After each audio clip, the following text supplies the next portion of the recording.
Up first this evening, damning allegations from the Chief Executive Officer at the Firearms Licensing Authority FLA about the operations at the entity between 2014 and 2017. Shane Dalling called a press conference saying that more than 200 criminals received gun licenses during the period despite warnings from the police. Now, Mr. Dalling made the comments as he defended his leadership of the entity. Vashon Brown reports. My days of remaining silent are over. I am going to speak on every single matter. The Chief Executive Officer at the Firearm Licensing Authority FLA, Shane Dalling, at a press conference this afternoon, insisting that he wants to explain why there's a constant attack on his character and reputation.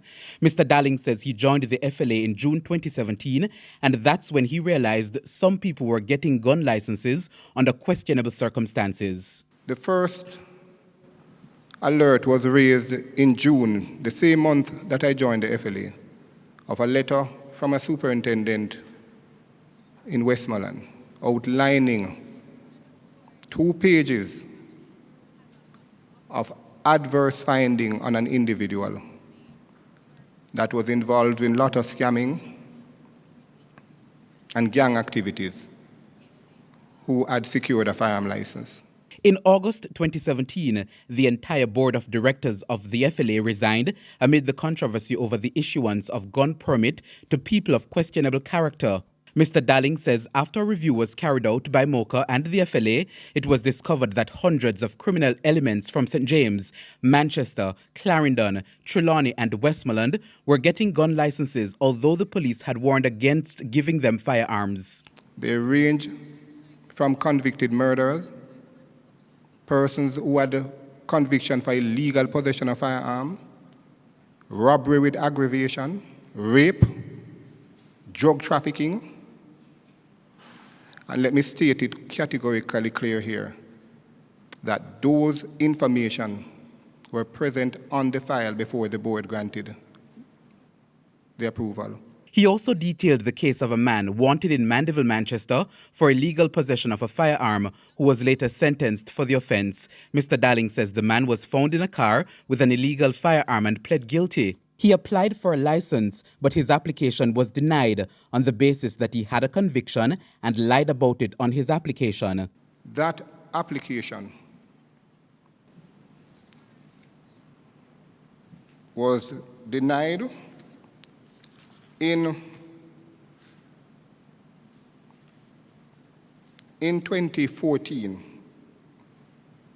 August, yet without a new application or without any appeal being filed by the gentleman, the very said board granted him a license 3 months later. Mr. Dalling says his checks reveal that over 200 people with criminal traces were granted firearm licenses. He says the corruption at the FLA started from as far back as 2014.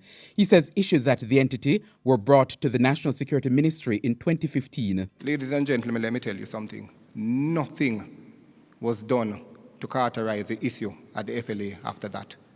In fact, it mushroomed among the staff. MOCA, he argues, is aware of all these allegations, but he says people have not been arrested because individuals are unwilling to give evidence in court.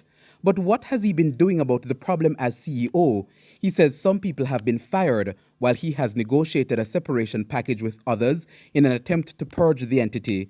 All these allegations from the CEO take us back to why people are trying, as he puts it, to tarnish his reputation. During the period where persons were getting gun licenses under questionable circumstances, everybody made money from it.